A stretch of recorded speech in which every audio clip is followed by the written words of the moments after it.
genre d'activité. Donc, mesdames et messieurs, je voudrais aller directement au point et peut-être ne pas lister toutes les autres autorités qui sont là aujourd'hui. Et je dirais tout simplement que, mesdames et messieurs, en vos titres, rang et qualité, ça permet d'englober tout le monde et j'espère que tout le monde se sentira concerné. C'est donc avec beaucoup de plaisir que je participe donc au nom du Comité national ITIE Sénégal à la 21e édition du Salon international du pétrole et de l'énergie en Afrique, devenu un événement majeur dans l'agenda des grandes rencontres sur les hydrocarbures et les énergies sur notre continent. Donc félicitations vraiment aux organisateurs, particulièrement au ministère du pétrole et des énergies, mais aussi à tous les membres de l'ASDEA pour l'opportunité qu'ils nous offrent de participer à ce genre de débat, qui est un débat d'experts. Tout à l'heure, on me disait qu'il faudrait peut-être attendre un peu plus pour que la salle soit pleine, mais je crois que ce n'est pas ce qui est important.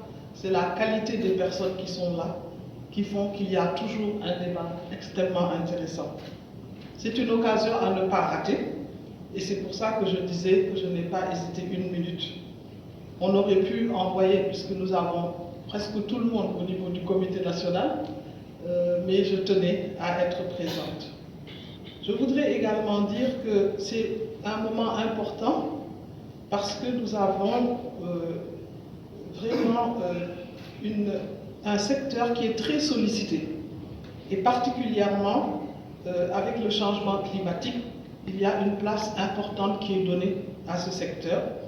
Et je voudrais prendre à témoin simplement les résultats, les conclusions donc, de la COP28 que nous saluons. Mais cela ne m'empêche pas de dire que nous espérons que des mesures concrètes et urgentes seront prises et mises en œuvre en faveur des pays africains qui polluent le moins. L'Afrique y a d'ailleurs fait un plaidoyer fort pour une transition énergétique juste et équitable.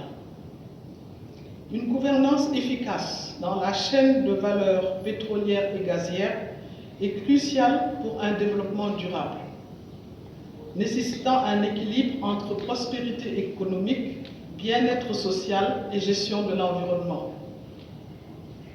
Nous avons eu l'honneur d'accueillir la conférence mondiale de l'ITIE, donc l'initiative pour la transparence dans les industries extractives, et ça s'est déroulé au mois de juin, donc ici à Dakar, donc à Diamniadio, et nous avons pu aussi fêter les 20 ans de l'ITIE.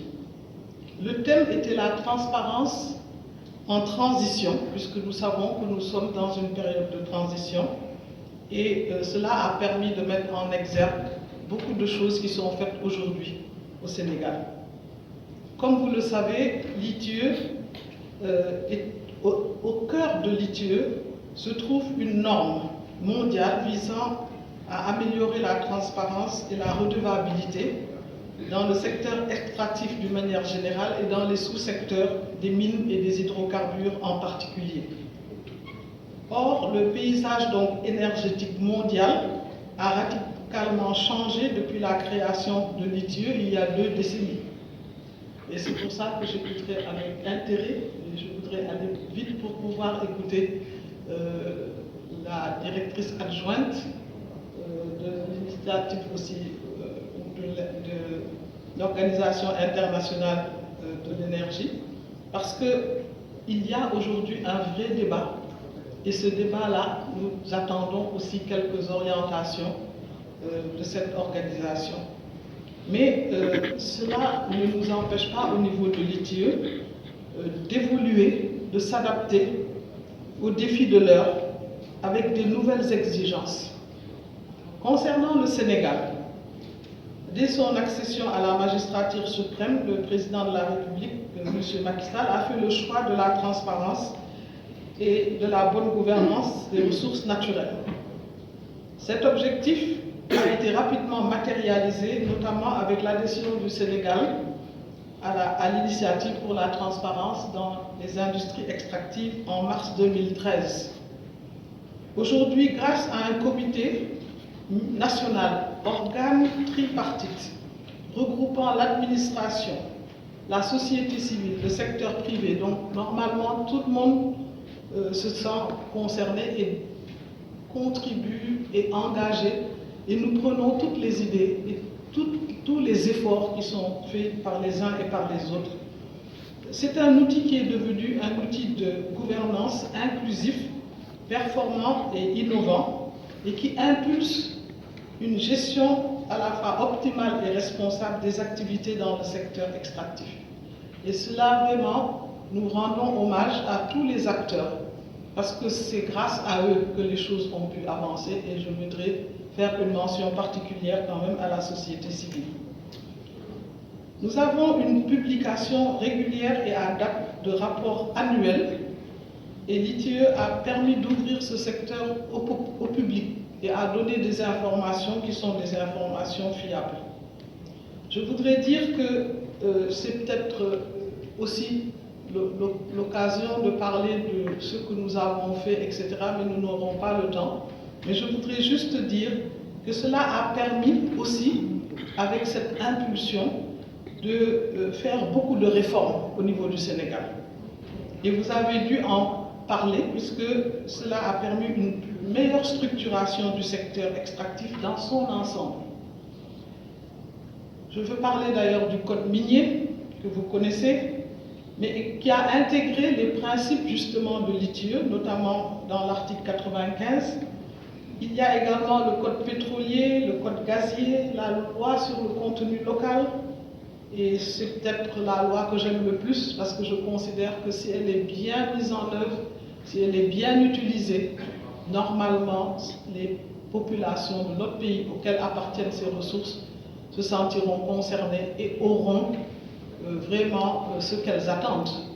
Mais il faut que ce soit bien mis en œuvre, et le comité de suivi est là, et j'espère que cela permettra de mettre les garde-fous nécessaires et de soutenir les populations, les organisations à la base, pour qu'elles puissent aussi bénéficier de certaines mannes financières que l'on sait exister.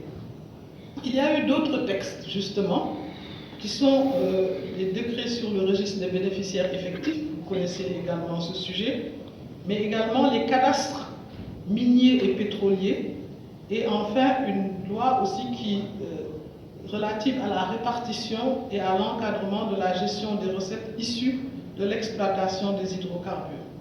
Donc il y a énormément de choses qui ont été faites au Sénégal, mais avant même qu'on ait du pétrole et du gaz, ce qui fait qu'on doit avoir beaucoup d'espoir et on doit pousser pour qu'il y ait une vraie mise en œuvre de toutes ces lois et de tous ces décrets. Ce qui est sûr, c'est que grâce à cela, l'ITIE Sénégal a été vraiment salué par le conseil d'administration de l'ITIE international, et nous avons eu une validation indépendante qui a permis de noter le Sénégal comme un pays à score très élevé, puisque nous avons eu 93 sur 100. Mais cela veut dire que nous avons mis la barre très haut et que nous devons continuer à la garder à ce niveau-là. Et c'est justement la mise en œuvre qui va suivre maintenant qui est le plus grand atout que nous devons utiliser. L'Agence internationale de l'énergie montre que les investissements dans les énergies propres ont atteint un niveau record de 1 700 milliards de dollars l'année dernière contre 1 000 milliards de dollars pour les combustibles fossiles. Cela nous montre déjà une certaine orientation, mais également les leçons que nous avons tirées de la pandémie de la Covid-19 et la guerre en Ukraine ont accéléré les efforts dans la transition énergétique, donnant ainsi un nouvel élan à la réduction de la dépendance au pétrole et au gaz et à l'amélioration de la sécurité des chaînes d'approvisionnement en minéraux critiques. En cohérence avec cette évolution, la norme ITIE a connu des réaménagements et nous avons introduit de nouvelles dispositions liées à la transition énergétique. Aujourd'hui, la norme ITE encourage pour la première fois les entreprises à divulguer leurs émissions de gaz à effet de serre et enjoint les pays à faire de même. Et cela aussi est quelque chose d'extrêmement important, car nous savons qu'aujourd'hui nous sommes redevables, nous devons rendre compte sur ces différents aspects. Je voudrais également ajouter que nous avons, les gouvernements ont aussi été encouragés à expliquer la manière dont les aspects liés à la transition énergétique et aux risques climatiques ont été pris en compte dans les projections de recettes. Mesdames et messieurs, les enjeux sont très nombreux et les pays membres du LITIE, qui sont pratiquement 60 maintenant, et beaucoup sont aussi des pays africains, mais un peu partout dans le monde, qui sont des pays de mise en œuvre.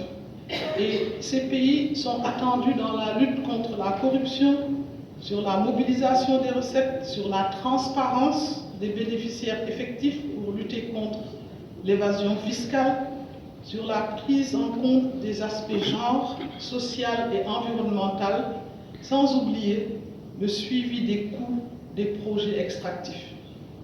La gouvernance doit tenir compte des impacts sociaux, garantir des pratiques de travail équitables, l'engagement communautaire et répondre aux préoccupations sociétales associées aux opérations d'exploitation des hydrocarbures. En dépit des instruments déjà mis en place pour la prise en compte des thématiques centrales, le Sénégal devra apporter des réponses claires en perspective de sa validation qui va débuter en janvier 2025. L'analyse des opportunités et défis de la gouvernance sur toute la chaîne de valeur sera au cœur de cet exercice. Notre pays a encore rendez-vous avec l'histoire et nous espérons que tous participeront à ce que nous ayons là également des résultats très intéressants, très importants, car c'est le Sénégal d'abord, et c'est nous d'abord, parce que c'est le Sénégal et les populations qui bénéficieront de tout ce qu'il y aura comme avancée, comme réforme et comme mise en œuvre de ces réformes-là. Je vous remercie de votre aimable attention. Energy of Senegal, the Association for the Development of Energy in Africa, and the Senegalese Association for the Development of Energy in Africa, for the kind invitation to the International Energy Agency to join you. Senegal is a very special partner of the International Energy Agency, and that strong partnership has really enabled excellent collaboration on many key energy topics, ranging from a whole variety of trainings on data and modeling to knowledge sharing on natural gas regulations and market analyses, to a full analysis of the country's energy sector. In fact, in 2023, the IEA and the Ministry of Petroleum and Energy collaborated closely on carrying out a review of Senegal's energy policies, a very comprehensive work which will be launched and presented tomorrow morning here in Dakar. As we will discuss further in detail during that launch, Senegal has many reasons to celebrate great progress made, most notably in rapidly accelerating access to electricity over the past decade, but also in implementing policies that are conducive to attracting investment and finance that is very much needed to continue furthering that good progress. Investments, not only in Senegal, but across the continent more broadly, are critical to support sustainable development and growth that's anchored in strengthened energy systems. And it's precisely the topic of investment into the clean energy sector that I wish to discuss with you today. So I want to start out by highlighting some important data points that demonstrate why the investment and financing discussion is really so very important when it comes to energy developments in Africa. First, the state of play today. African countries account for almost 20% of the global population, but only for 2% of the world's clean energy investment. And this imbalance should be ringing an alarm bell, not just within African countries, which are seeking to attract more investment, but really also at the global level, because global targets for emissions reductions cannot be met if regions are being left behind. And the second data point that I want to mention speaks to the opportunities on the continent.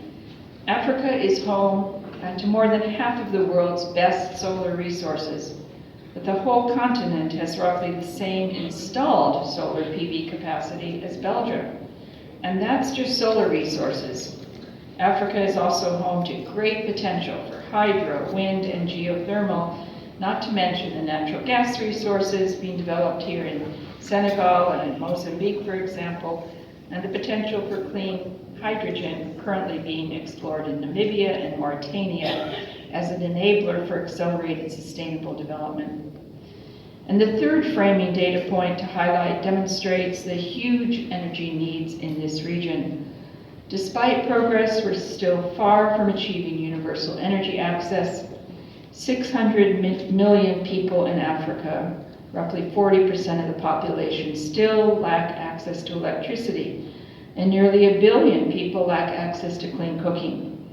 And the implications of all of this are vast, not just in terms of the limits placed on education and economic opportunities, but also the health implications. Globally, a lack of clean cooking contributes to 3.7 million premature deaths per year, disproportionately affecting women and children. And so what these data show is that there is potential, there is need, but there's not currently being translated. This is not currently being translated into bankable financed opportunities. And so we need to look at how do we explain this. Is it a question of bankable projects, or is it a question of the lack of availability of financing for these projects? Last year, in collaboration with the African Development Bank, we at the IEA sought to explore these questions in a report titled Financing Clean Energy in Africa that was launched by our Executive Director, Dr. Fatih Birol, alongside the African Development Bank's President Adesina at the Africa Climate Summit in Nairobi in September. And this report highlighted a number of key findings, including that we need to increase access to low-cost capital for clean energy projects throughout the region. And the IEA has explored a pathway for Africa to achieve universal energy access and for countries to meet their climate goals in full and on time. And under this scenario, energy investment more than doubles by 2030, and 2/3 of that investment is in clean energy projects. But for this to happen, we really need to look carefully at the risks. Today, the high actual and perceived risks associated with clean energy projects in the region limits the number of bankable projects and also drives up the cost of capital for those projects. And according to our data, the cost of capital for clean energy projects is 2 or 3 times higher in Africa than in North America or Europe. And part of the challenge here is that Africa is sometimes generically and unfairly assumed to be riskier than it is. But even with that perception stripped out, there are still a series of both economy-wide risks, such as currency volatility and high debt levels, and project-specific ones, such as regulatory gaps or high off-takers that contribute to these higher financing costs. And when we take a look at how to reduce the cost of capital, there are important steps to be taken in countries. Things like strengthening regulation, improving the reliability of utilities. But there are also important steps that the financial community and that donors can and need to make to try to increase the flow of low-cost capital. And this is a focus area for the IEA this year, and it will be a key topic of discussion of our upcoming ministerial in February, ahead of which we'll be releasing a report with recommendations very specifically on how to reduce the cost of capital in emerging market and developing economies.